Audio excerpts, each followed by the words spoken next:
Dan.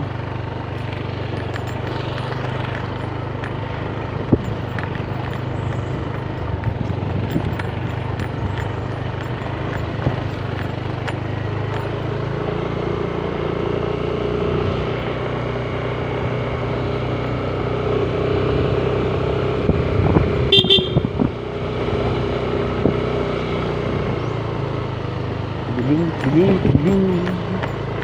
Ya.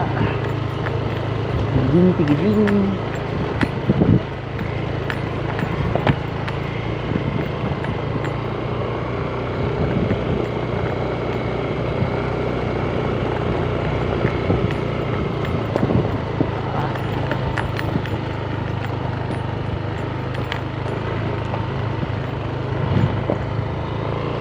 Ano ron? Tumalang ko.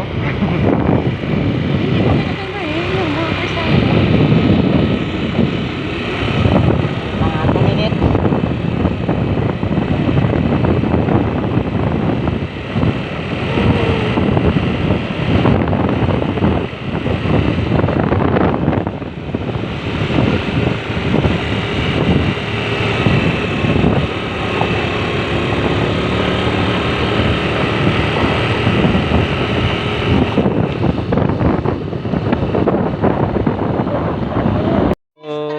Hello mga ka-driver, no. So may pasilip ako sa inyo na bagong resort dito sa Bilis, Buruanga Clan. So ipapasilip ko sa inyo kung pag pumunta kayo dito at gusto nyo mag-relax at mag-check-in sa mga murang hotel or murang resort, o bisitahin natin ang Victoria Transcend House. So ito guys yung Victoria Transcend House. So ipapasilip ko sa inyo yung loob nito para makita ninyo, at sa pagpunta nyo dito, kontakin nyo lang si Aklanong driver at matulungan nyo kayo. So yun guys, update na lang kayo guys. Now, kung pamilya or barkada man kayo or magkasama mga barkada mo, so ito guys yung ang Victoria Transcend House. So ito yun, malaki naman siya at saka maganda naman. At pagtapos nyo dito mag-check-in, punta naman kayo, pumasok dun sa beach. So pasok tayo sa loob, papakita ko sa inyo. So ito guys, so yun, ito yung sala, yun o. Tapos yun o, yun, maganda naman sa mga ka-driver, no. Ito yung sala, entrance nya. Tapos ito yung room. Unahin natin yung room dito. So ito guys, so ito yung kwan pala, biga pala to. Tapos ito yung room. Ito guys, ito mga ka-driver, oh. O yun, oh. Yun, pang family. So maganda siya.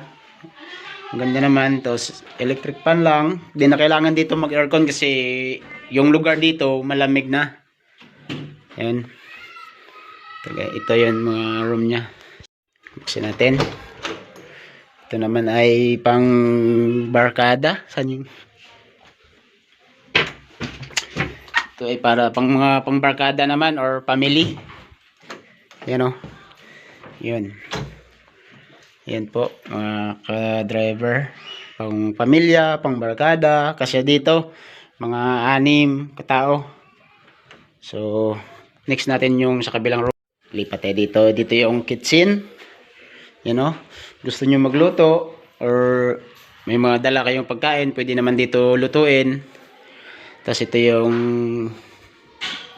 kainan. Ito yung dispenser. Ito po yung lutuan. Ito yung lababo. Ito po yung CR. So next tayo din sa kabila. So, ito naman ay isang room. Yan. Pang family. Yan o. Yun.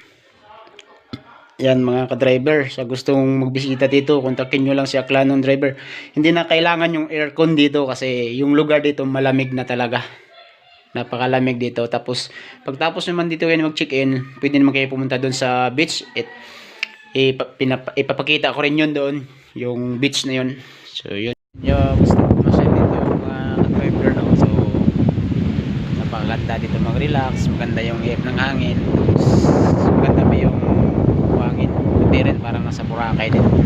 Tapos yung dagat, maganda rin yung dagat.